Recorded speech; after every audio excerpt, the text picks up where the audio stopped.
if this channel ever gains enough traction, I'm sure I'm going to have plenty of people who disagree with some of my takes about things. I absolutely know it. But there's some things that are just so ludicrous that even in the early life of this channel, before I start making all the documentary videos and higher quality stuff that I want to make, there's some stuff I just got to address. So I'm going to put a tweet up on, I'm sorry, a couple of tweets up that one in particular person made on Twitter. I'm going to give you a second to digest them. I'll give you another second to read over them again so that way you can confirm, yes, that is what you just saw. And my grandfather had a saying that an expert is just a fool away from home. And I don't proclaim to be an expert, a connoisseur, or anything like that. But I would like to say that I do have a relatively informed opinion of someone who has played this game for a good chunk of my life and been watching it since I was about 9 years old. So, let me put this up here. Soak that in. Take a moment to recognize, yes, you actually did read this. Now take a moment to soak this one in. Feel free to pause it for a second to read it if you need to. And now that you're done having your brain melted a little bit, I'm going to deconstruct this to some degree and say why that all this is a bad idea. And two of the individuals, and I'm just looking at it again to make sure that I got this right. Two of the individuals in this tweet that this guy is talking about, that he's saying that we need to announce trades for, which announcing trades, you typically don't announce trades until after you've made trades, but okay. Natchez, Puljujärvi, Gostisbehere, Teravainen, Aho, and Stahl. So here's the problem with that. Natchez is an RFA. At the end of the season, if he's still not signed to a new contract or traded, we have a little bit of control there as far as what we could potentially do with getting him a new contract or moving him a little bit more on Carolina's terms. Puljujärvi was someone we just kind of grabbed to supplement the lineup a little bit. It was a one-for-one trade with an AHL defenseman to kind of maybe try and boost the forward core a little bit because there was only so much available at the deadline that Don Waddell and Tom Dundon were willing to spend any assets to get. Gostisbehere is an unrestricted free agent, meaning that he will not be under contract of the Hurricanes come July 1st. Him and any other unrestricted free agent we have, yes, you can trade his rights before July 1st. One of the most recent times I remember the Hurricanes doing this was Joel Edmondson, who's I'm a big fan of Joel Edmondson. I hated to see him go, but I understand why they did it. They traded his rights to the Canadiens. So yeah, you could have that there, but I don't think that's the position that this guy is coming from. Teravainen has one more year remaining on his contract. He had kind of a down year, but he can bounce back, and if he bounces back to some degree of what he was a couple of years ago, he could still be incredibly serviceable in the bottom six and in special team situations. We've already seen the chemistry that he has with Aho, especially on the penalty kill, and those guys have tallied up a lot of shorthanded points together, and that's still possibly a thing there. You can put them back on the same power play unit potentially, and that could have some chemistry to it. I'm not ready to give up on Teravainen yet. He did have a down season, but he dealt with a lot of respiratory issues, concussion issues, broke his hand against the Islanders, so let's give him a chance to bounce back. But you know, if you potentially look at trading him, that's not the end of the world either, but I think people are being a little bit too harsh on him. And maybe even Aho and Jordo. Okay, so I don't think that there's going to be any controversy to when I say this. Aho, whether you like him or think he's fallen short, he's kind of become the face of the franchise. I've not seen a player garner this much popularity with the Hurricanes since Eric Stahl. And even then, I remember, myself included, I was guilty of this too. A lot of people were really down on Eric Stahl, and to be fair, he did not have the best team built around him while he was in Carolina, and we kind of wasted a good chunk of his career, minus getting him a cup and getting to the conference finals 3 years after that. So Aho is not just someone that you keep because of what he brings to the table on the ice, and I'm going to have a whole video about that. And when I say a whole video, I mean a series of videos about how I feel like he's probably one of the most underrated two-way centers in the league as it is, even though he doesn't put up 100 points a season. But that, like I said, that's a story for another video. Jordo, also UFA, who said he expects to be back. I imagine he'll come back on some sort of short-term team-friendly deal. I could see something along the lines of like $3 million for a season, or maybe even less than that. or maybe he signs 1.5 or 3. It's kind of up in the air. Jordo, I do think, will be back on a much more team-friendly contract than the one that he had before. That's my dog moving back there. Don't mind him. He's just hanging out. Hey, buddy. You could trade his rights before July 1st, but really, what are you going to get in return for Jordo that would be worth giving up what he brings in terms of leadership, penalty killing, and when you lose a lot of your forwards, you can put him back on the power play and he can be the net front or the bumper guy. He's got incredible possession metrics, and as aforementioned, the biggest thing he brings to this team is leadership and experience. It is absolutely ludicrous to recommend trading Aho from a business standpoint. Every time I go to PNC, I see more and more Aho sweaters, more and more Aho t-shirts. And there's a lot of people who are, more casual hockey fans that I know that know who he is. And he's definitely one of my favorite players. The only reason I don't have his name on a sweater yet is I waited until I got one of the Made in Canada Pro Stock ones, and his name will be going on that one whenever I have the time to send it off to EPS or something like that to get done. So that was the first one that I wanted to address. The other one is the second one that I had on screen. Notice I blacked out the names. This is not meant for anybody to harass. This is me offering the most civil disagreement I can with some things that I'm finding to just be absolutely very uninformed takes. At the end of the day, we're all armchair GMs. People like Don Waddell have jobs that I don't have for a reason. They're better at it. So the thing about it is, though, let's look at it this way. We made it to the conference finals.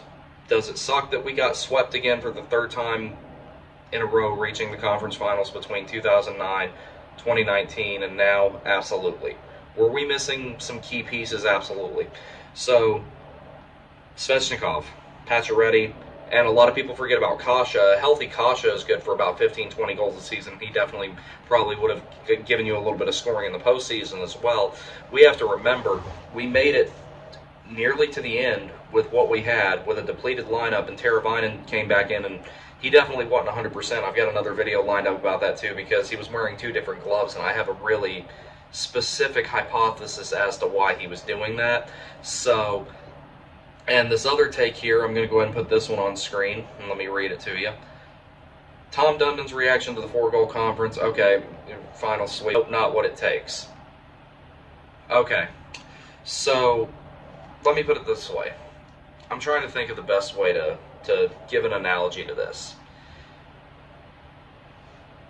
We were a crossbar, 3 bounces, a couple of unfortunate calls that didn't go our way, a power play goal. It was really a marginal difference how far the Hurricanes were from potentially sweeping this series themselves, winning it, or at least it would maybe still be going, or maybe it'd be over by now.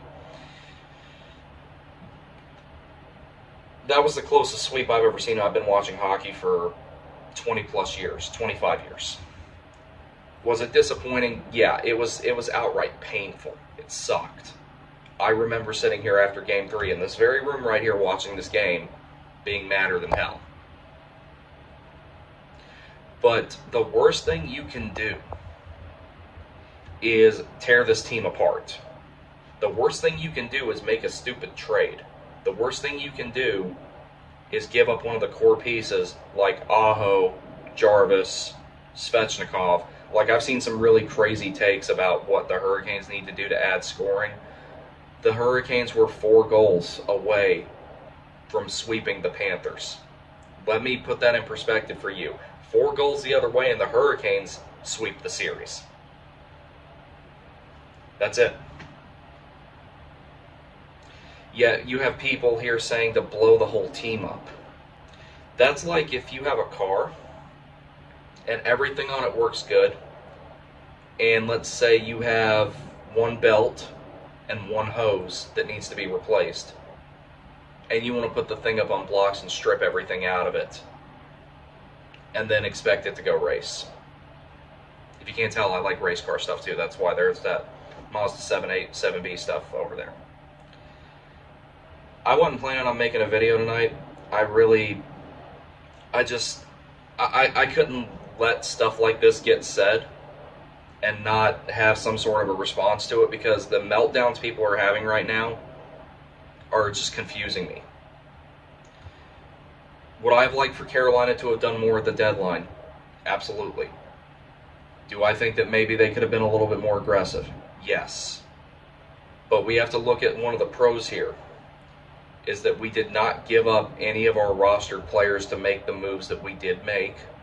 The team is still very much intact, and depending on what Stastny and Stepan decide to do, you're looking at getting a couple more young guys in the bottom six, getting another top six forward and bumping somebody down to the bottom six.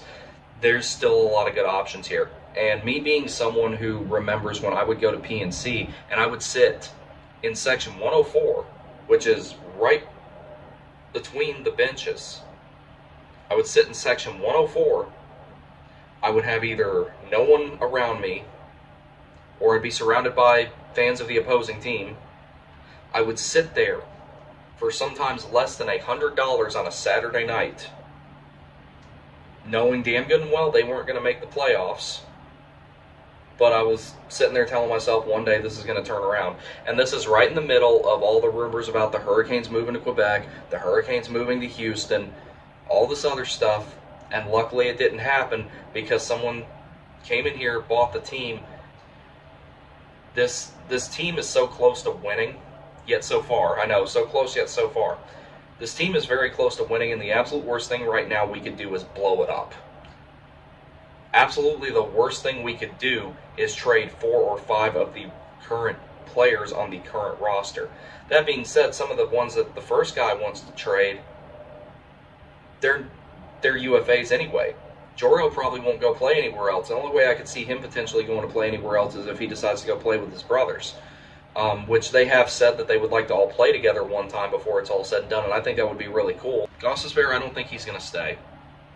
He's earned a raise. He's revitalized his career, and the Hurricanes are probably not going to pay to keep him, especially when we've still got a pretty solid defensive core intact between Slavin, Burns, Pesce, Shea. All of those guys are still under contract. Chatfield's still got another year, and I think Chatfield is going to bump up into a top 4 role at some point. So yeah, the panic is completely unwarranted. This is literally the Hurricanes spent 9 years in a situation that was significantly worse than this. If you could have told me 6-7 years ago that the Hurricanes would go get swept in the conference finals twice in 5 years, I'd be like, please, I'll take that.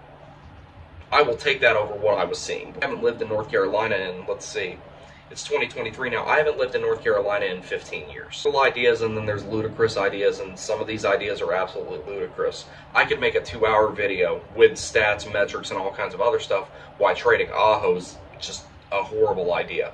There are very few players in the world I would trade Aho for, and I guarantee you they're all untouchable. Otherwise, I probably wouldn't have bothered with this, but this was just insane to me. Some of the meltdowns people are having. Having a meltdown right after the series ended is one thing. Having a meltdown a week later when we've had some time to have some clarity and think about, okay, let's get our core pieces re-signed. Let's figure out what we're going to do with someone who could potentially be moved like Natchez. I'm not condoning moving Natchez. I just understand that it's a possibility. Jarvis, I would like to keep Jarvis as well.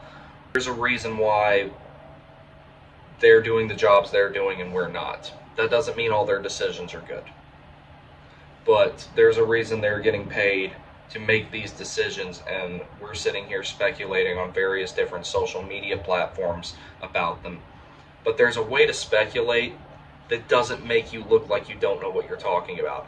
One of the ways that you can do that is not recommending trading unrestricted free agents, as if they were pieces that you could trade that at least had a year left on their deal. So, I think on that note, I'm going to call it a night. Thank you very much.